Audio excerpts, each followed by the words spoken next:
Hey everyone, it's time for another virtual happy hour. How are we doing today? I'm Lisa Ann Pinkerton. I'm founder and chairwoman of Women in Clean Tech and ClimateLink joining us today. So we are excited to get started as we start admitting you all into the room here. So I'll just go ahead and take us through this quick little presentation that we have, so that we can get started. So let's go to the next slide. So we have a short little agenda here. We are in the arrivals and introduction section, and then we're going to talk a little bit about Zoom etiquette, some tips around how to network with LinkedIn related to the virtual happy hour, and then we've got a couple breakout sessions for you. Oh, Ravi's going to do a presentation, and then we'll do some breakout sessions. And then we will close up around 6:15.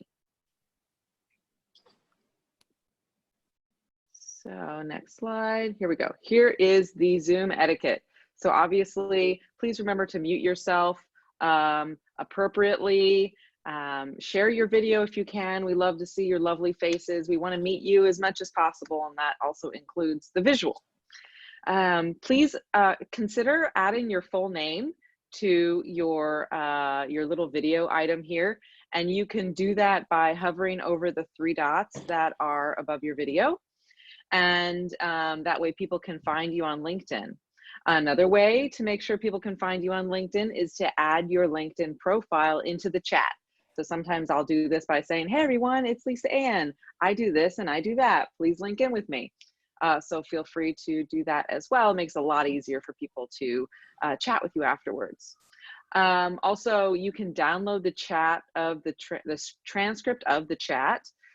So then you can have that for yourself to follow up with people or remember whatever was said in the chat. Also, friendly reminders, of course, we like everybody to be respectful, leave your judgment at the door, be an active listener, and let's have some fun. So you probably already know about Women in Clean Tech and Sustainability, but if you don't, here's our quick shameless plug. We have monthly events. We're doing a lot of virtual events right now. Obviously, these happy hours are happening every week unless we're doing a workshop or a virtual panel. We've become pretty well known for our mentorship program and also for this big TED style event that we hold every year at Google. And then of course, for those of you, so here's some upcoming events that we've got going on. We have a happy hour with the Clean Tech Open happening next week, and our LA chapter helped organize that, so we're really excited for it. On June 3rd, we have a virtual webinar called How to Sell Anything Without Having to Sell Anyone. And that is a workshop that is given to the board every year to support our fundraising efforts, and we're opening it up to the whole WCS community. Plug and Play is going to host a virtual happy hour with us in July. Women's Environmental Network is going to host one with us also in June. And then I'll be giving a talk on how to encourage dialogue with people who might be climate avoiders or climate deniers so that we can bring more people into our fold. All of these events are on our website, by the way. And now I'm going to turn it over to Ravi Mikkelsen from ClimateLink, and he can talk about what ClimateLink does, go over some of the events that are coming up, and then he has a presentation that he'd like to share. Great, thanks, Lisa Ann. I wouldn't call it much of a presentation. It's a couple of slides to kick off the conversation, but they're in presentation format. So let me share my screen. Well, Ravi, before you get started, do you want to tell people a little bit about ClimateLink? Sure, I was going to do that in the slides as well. Okay. But I Sounds can good. do that from here first if you'd like. It's your show. What would you prefer? You take it away. Okay. So I will just do this in here. Link. And let's get this to full present. Okay. Thank you again for having me. Good evening, everyone. As Lisa said, my name is Ravi Mikkelsen. I'm an organizer of ClimateLink San Francisco, which is a meetup group and network. But I spend most of my day working on Atmos Financial, which is my new startup. And it's a bank. It's a banking startup to help finance the transition off of fossil fuels. So that's one full-time job. The other full-time job is building the ClimateLink network and meetup group. And so we also hold monthly events, and we connect people. So from inspiration to IPO, from Eureka to exit, from cradle to cradle, we're trying to help the people within this network to develop and deploy their technologies, which will help stop climate change. So this has been my mission in life for the last 20 years, and I hope it will be for the next 80 years as well. So please join us. So last night we actually held, our monthly event was last night, and we covered technology to stop food waste. Lean Path has developed technology which does basically post-production pre-consumer food. So at Google, there's a client, Stanford. So those big kitchens, they make a bunch of food, and if somebody hasn't eaten any of those eggs at the end of the shift, they may still throw them away. With Lean Path's technology, they've reduced millions of tons of food waste from just going into the landfill or the compost. And now a lot of it gets donated, but a lot of it just doesn't get purchased in the first place to be wasted. Pass Plates, it's a startup in beta testing right now, and that will be for, it'll be a mobile app where you can actually buy food at a discount that's about to be thrown out. So maybe a bakery has too many pastries or croissants left over, and you can buy them from them at the end of the day, or tom kha soup from Thai restaurant or whatever. So really important. It's number 1 or number 2 on the drawdown list. So we do this, we've got Slack channel, we've got a YouTube with all of our past videos, do a monthly newsletter with essay, fundraising opportunities, new startups coming out. We're on Twitter. But really more appropriate for the conversation today, and really what I work on every day is, this transition. So the very unfortunate event of the COVID-19 pandemic has, one of the effects has been this very significant decrease in the cost of oil. Tanker ships are sitting out in the bay right now, or sitting everywhere. There's no place for this oil to go. It's actually sold at a negative price in some instances. It's like, what is this, what will this drop in prices do on oil, have on gasoline? Gasoline prices are very cheap. So all of these charts are from Bloomberg New Energy Finance. So if you want to go dive deeper into the data, go to them. These are not my charts. I did not collect this data, nor can I get too deep into them because this is not my specialty. This is really interesting. You can see, roughly the oil consumption sort of every week, on a weekly basis throughout the year for all these different years. And now this year, we've cut out, 70, 80% of our global, gasoline or weekly gasoline demand. And this is very noticeable in the air. So one thing that I think will counteract the low prices of why people may be more inclined to go electric now, to push for higher restrictions on internal combustion engines, is that the change was so sudden. So we've added cars slowly over the last 8 decades, and it's the air has gradually worsened in all these different parts of the world. There's one city in northern India where I said that people under 40 are seeing the Himalayas for the first time. Like, they heard stories about the mountains from their grandparents and their parents, but they never saw them themselves, and now they can see them. And so all of a sudden, if we go back to work on a normal basis and everybody starts driving again, the air is going to get really bad all over the world. And that sudden shift, will be untenable. And so this crisis, never let a good crisis go to waste. Well, it's not just a political statement. It's actually a very old statement. It's hundreds, or even I found instances, over 1,000 years old, that within crisis lies opportunity. And one of the big things is around behavioral change. And so we can take this crisis and change people's behavior for the better. I mean, more remote work, less travel, more biking, more walking. So while we're in a terrible situation, let us take advantage of it. So here, this is a great trend that we've been seeing. So since 2004, more than $4 trillion has been invested in clean energy. Like, that's a great number. That's massive. Well, that's, 15, 16 years cumulative. And this is the number that the IPCC says that we need to spend every single year. It's, somewhere between 1.6 and 3.8 trillion dollars per year financing renewable energy and transitioning off of fossil fuels. So while this is a great trend, it's not fast enough. And that's the sole reason that I've started Atmos Financial, is because banks are the only entity in the world that have the low cost and the high scale of capital that we can achieve this. So our goal is to push the big banks, get them to make the transition faster. The top 4 banks in the US, finance hundreds of billions of dollars in fossil fuel extraction every single year, and want them to stop. Globally, it's even more.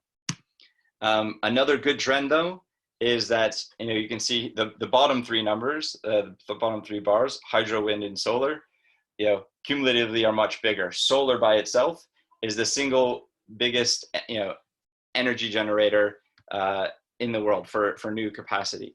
And this is where we're headed. It's just not fast enough. So with that, I will stop sharing and jump into some real conversation. So thanks again for having me, Lisa, and the whole WCS team. I'm really excited I can be here.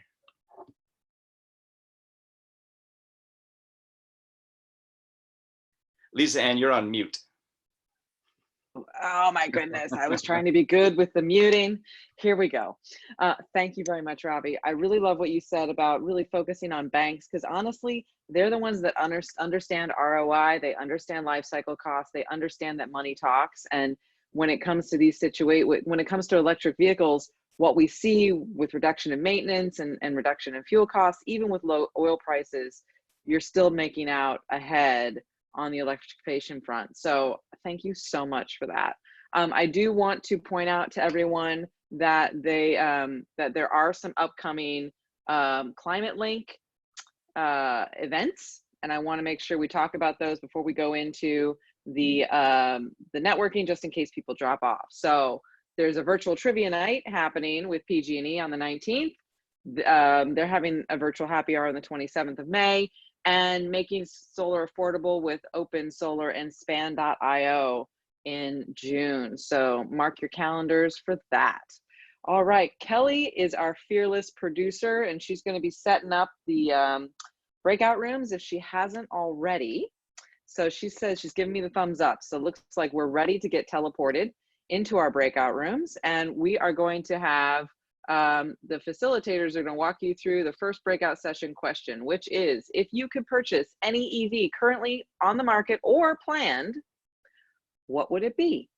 So that's your icebreaker question, and we will see you on the flip side.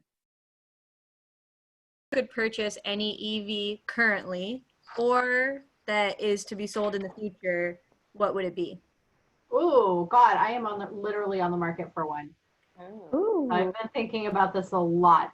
I am personally leaning towards the Bolt. It's a little clunky looking, but it's got really good range. What is the range of the Bolt? I think it's 240. Yeah. For an EV. Yeah, and it gets good reviews, and it's the right size, I feel like, for the city. Is that where you're at? Pardon? Is that where you're at in SF? No, I'm in LA. Oh, that city. Oh, I'm Yes. in LA too. Hi. Hi. What part of town are you in?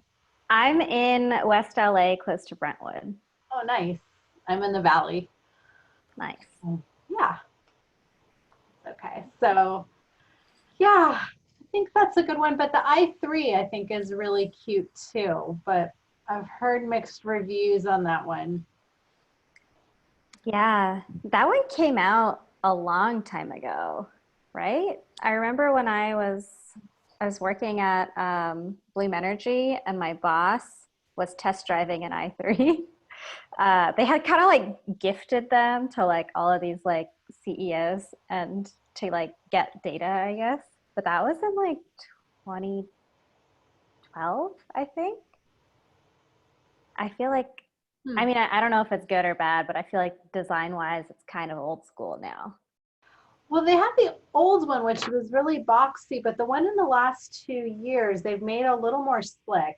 The design is nicer on the last 2-year model.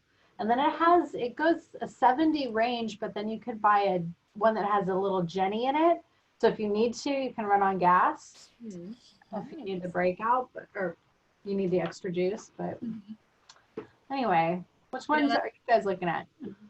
Well, I just was looking up the i3 really quick to see what it looks like. Apparently there's already a secondhand market, and they're like $13K for a secondhand, which I'm totally into, because part of the work that I do with Norway is talking about battery recycling, and the secondhand EV market in Norway being progressing further ahead than most other places because of the EV adoption. And so like, I didn't think that there was secondhand EVs in the US yet. I'm ignorant of that, so I just learned something new, which is exciting. Yeah, we love churning and burning in this country. We sign like short leases, and then we like dump all these cars on the market. It's so not green and wasteful, but I think there's also a secondhand market for the Nissan Leaf. But I think like one of the big issues with secondhand electric vehicles is that like battery degradation isn't necessarily linear, like with mileage or with time. It's kind of like, it's weird, like because it's like electrochemical, there's like certain failure modes that are just like not predictable right now, or maybe they're predictable now, but when the cars were made like a few years ago, they just weren't that good at like battery analytics and stuff. And so like a big question around like especially the secondhand Leafs is like, well, how long are they actually going to last, and are you going to want to shell out like 10K for a new battery pack?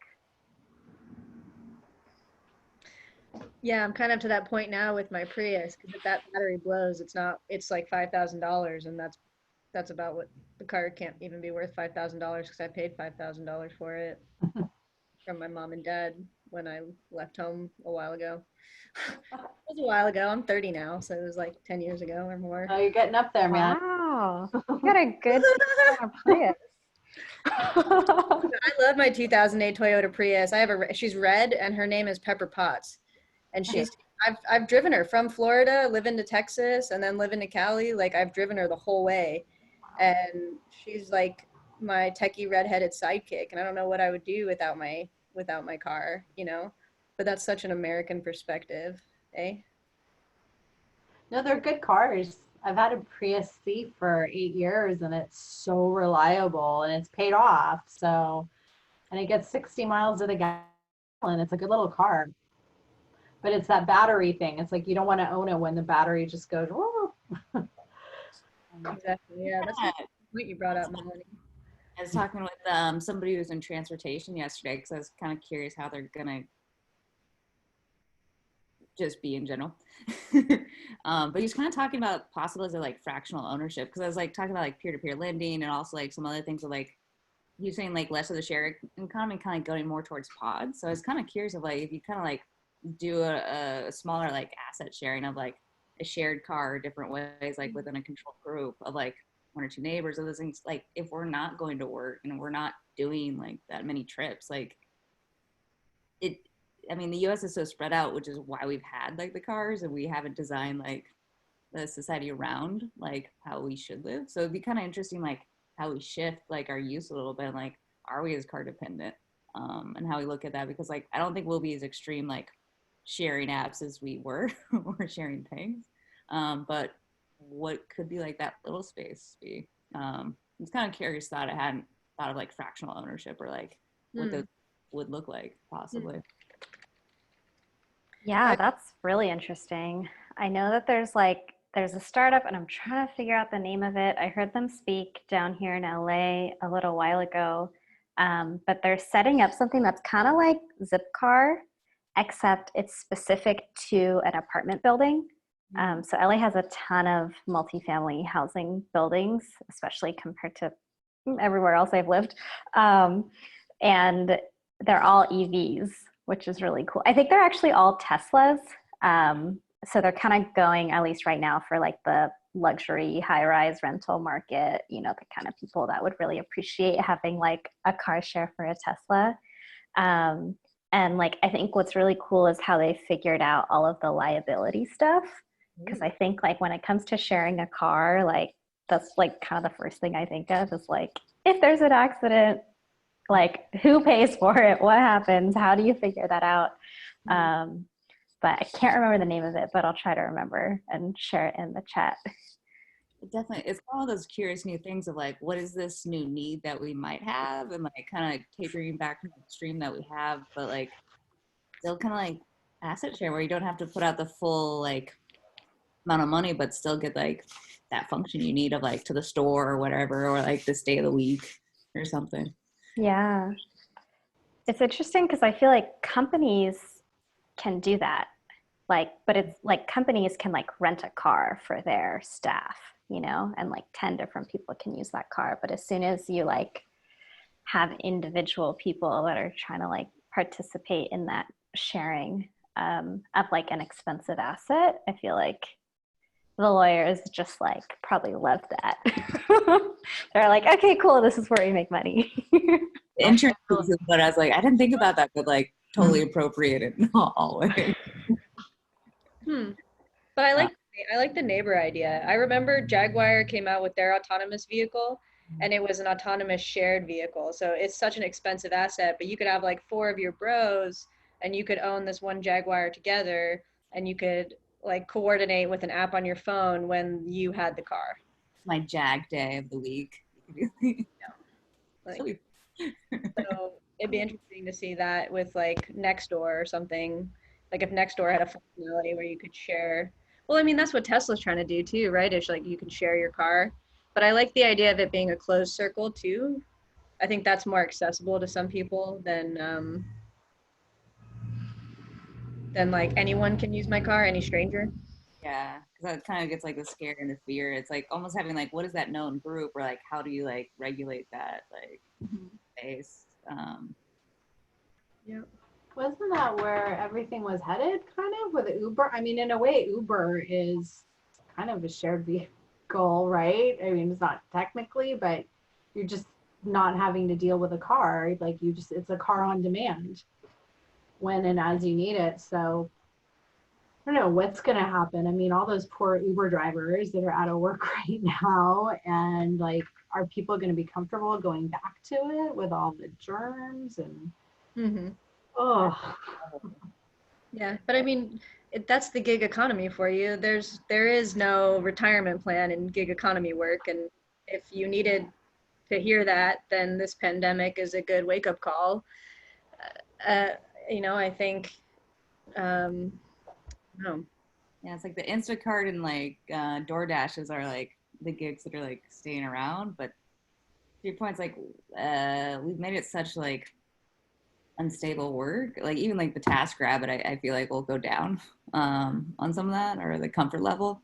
But that we kind of like force people in. Like I don't think people probably like natively like went to that choice, or like this is all the thing I want to do. It's just kind of like it suits a need and like meets the need for like right now. Versus like, is there another way to do that with like benefits and sick days and like being a whole human? Well, there wasn't. That's why they made them independent contractors. Yeah. But they still weren't making money. Yeah. It looks like we've got people coming back into the room. Welcome back, everyone. Good to see you, Susan. Hey, Tessa. Hey, Kelly, good to see you.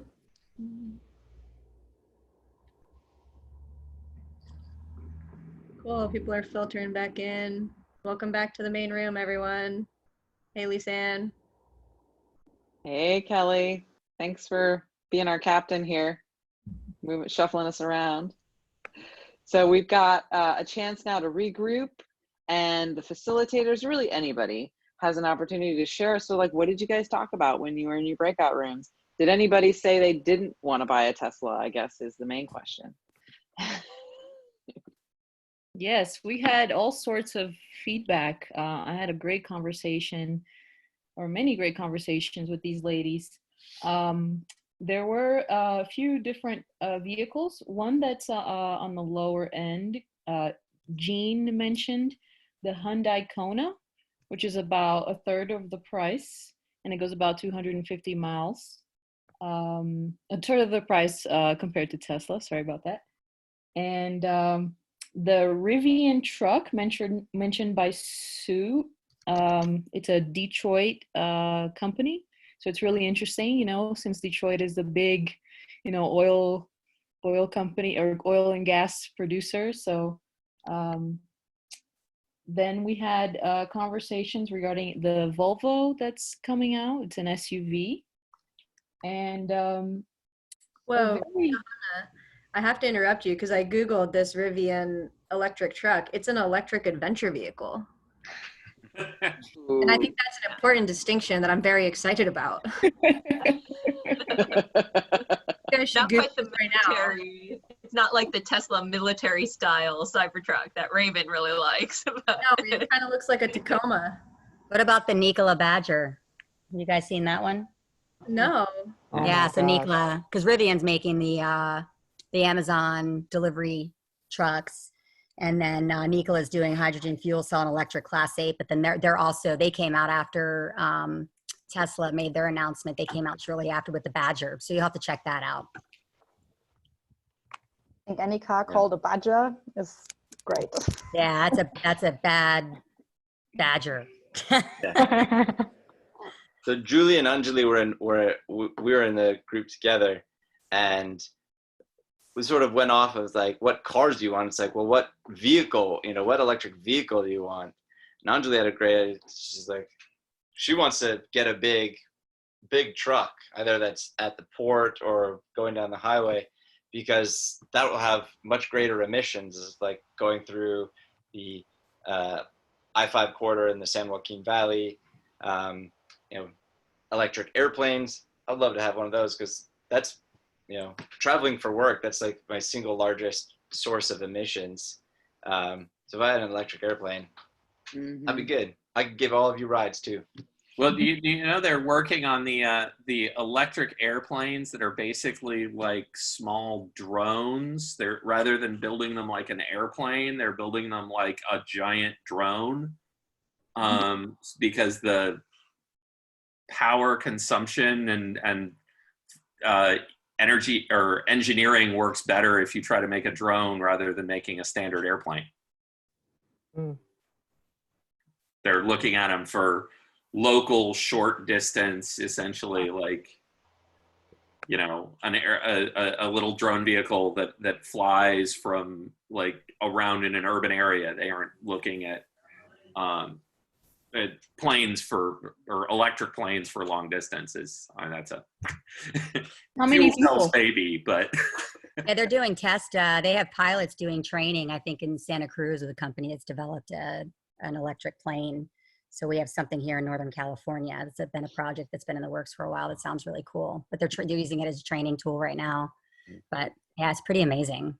We actually have about 6 companies in the Bay Area making electric aviation craft. Wow. Joby, which is, they make sort of a mix. It's a VTOL, so vertical takeoff and landing, kind of like looks like a helicopter, and sort of tilts and moves. There's Elroy, which does the octocopter, I think, or is it quadcopter? There's a giant copter, and that's for deliveries. That's wild. I've seen There's that. Right. Yeah, I think one's called Right. One's called Kitty Hawk. And then there's a couple more that I forget. But yeah, it's moving. And then there's some outside the Seattle area with Boeing. There's some in Europe. It's getting there. Oh, and there actually was electric flights in just off Vancouver. It was the first seaplanes, all electric seaplanes, because up in the Pacific Northwest, they actually have international airports on the water. And so you can go like island to island up there on all electric planes. Yeah, and you got Zero Avia, which is building a hydrogen powertrains. So the big controversy right now with electric versus hydrogen is that electric's not, I mean, there's still limitations around the batteries and the physics of that. So it's always going to be small planes. And so Zero Avia is trying to do like 19 seats and 500 miles. So something a bit more significant, because the hydrogen power can take you heavier vehicles longer distances. Yeah. I was in a breakout session with Nadia and Sapna and Leanne, and we actually talked about the Leaf. I was too scared to admit earlier, but I actually want a Leaf. Nadia wants a Volkswagen e-Golf, and Sapna is pretty lucky because she had a Leaf and then upgraded to a Tesla Model 3. So she can kind of tell you the pluses and minuses around both. And we kind of went off topic a little bit afterward and talked about, what would happen if millions of people had EVs overnight. And we talked about, the potential issues around people if everyone plugged in their vehicles to charge as soon as they got home, that would obviously be a problem. So we talked a little bit about that too. There's a startup tackling that exact problem called WeaveGrid, where it's helping out utilities manage that. And the initial premise was just if you even right now in like Palo Alto, where there's probably the densest amount of pure EVs, if on a street where everyone owns one or two, you're going to blow up your local transmission if everyone just put them in. And utilities need to account for that, or upgrade systems, or charge consumers to help pay for that sort of infrastructure upgrades. There's a lot of people looking at the possibility of vehicles charging during the day rather than charging at home, or people charging them when they get home. So workplace charging is both easier from a logistics standpoint, figure out how to get chargers into every apartment. And then it also is really compatible with the notion of solar, or the solar overcapacity problem that the utilities are really worried about relative to the energy duck curve and the ramp up in the evening. And you can actually use the EVs to as storage devices to bridge that. We were talking about that on our breakout session, some of the hurdles to actually purchasing an EV vehicle if you are not a homeowner and you are somebody that lives in an apartment. How are you going to be able to contribute in this manner if you have a long commute? And then at the same time, the efficiency of it for the whole entire grid. So this is definitely a hurdle that we're looking at and that people are noticing, because not everybody works at a place that they can take their car to charge, right? Or everybody has a home that they own that they can install a charging and a battery storage for it. When I was managing Plug in America, it's really worth checking out their website. I learned a lot of ways to debunk a lot of the scares and the myths around range anxiety and charging anxiety and electric blow up anxiety. And first of all, if every American bought an electric car today and made sure that the charging happened in the middle of the night, you would not have to build a single new power plant. That's how much extra capacity there is in the electric grid during the middle of the night, because these power plant operators can't just shut down these huge power plants. But by the time the plant is completely shut down, it's time to open it back up. because they're so technically involved. So this is my favorite factoid around the electric vehicle. You come home, you plug it in, it doesn't start charging immediately. You program your car charging to start happening, during the non-peak hours. So that's just one little factoid I'd like to send out there. And if you go to the Plug in America website, lots and lots of data, a lot of good policy data, a lot of good technical facts, and a huge comparison of all the cars, the chart that shows the prices, and it's really wonderful. Jean, could you drop the site in the chat? Yeah, I could do that. I just Thanks. got back home. I'll have to get my computer out to do that. Thank you. And I've Does actually anybody know any numbers on the manufacturing emissions comparing gas vehicles to electric vehicles? Did you just watch Planet for the Humans? No, is it talk about that? Yeah, it talks about life cycle costs of EVs. Is it on Netflix? Well, it's kind of controversial. Would you recommend us watch it or not? It's garbage. It's garbage, Susan. Don't watch it. It's just full of decade-old information that's been drudged up to, we're just asking questions, and it's really just climate denialism wrapped up in, it's the climate equivalent of intelligent design. Yeah. Okay. Well, I just think it's an interesting topic, and one that I don't really hear about a lot, because there's also, it relates to solar cells too, and creating solar panels. And so the whole life cycle is interesting. And, are we really monitoring all the chemicals and manufacturing that goes into actually producing these batteries for EVs? So, and sorry, not to disparage your question, because that's a very important question, and we need to take all this into account. And overall, it's within a few years, it's like tens of thousands of miles. I forgot to sure it's like 20, 30, and I'll pop off and see if I can find it real quick. But an EV beats out on a life cycle basis, beats out an ICE vehicle within a couple of years. It's getting better. Like, that's the thing, is if you look at old data, that was when we're manufacturing just a few thousand vehicles versus 100,000 vehicles, and it's real streamlined. And well, and the other piece of this is it goes back to every time you start talking about like carbon emissions for EVs or for solar panels, like that's a typical one that they also like to talk about. The carbon that goes into making solar panels is in part due to the fact that all of our energy right now comes from fossil fuels. So that when you start so the more energy we get from solar and wind and other renewables, the lower those carbon emissions go on a replacement basis. And so it's a lot of the life cycle cost of carbon for EVs comes from the fact that all of the mining is done with combustion engines, because all of the heavy equipment vehicles are combustion engines.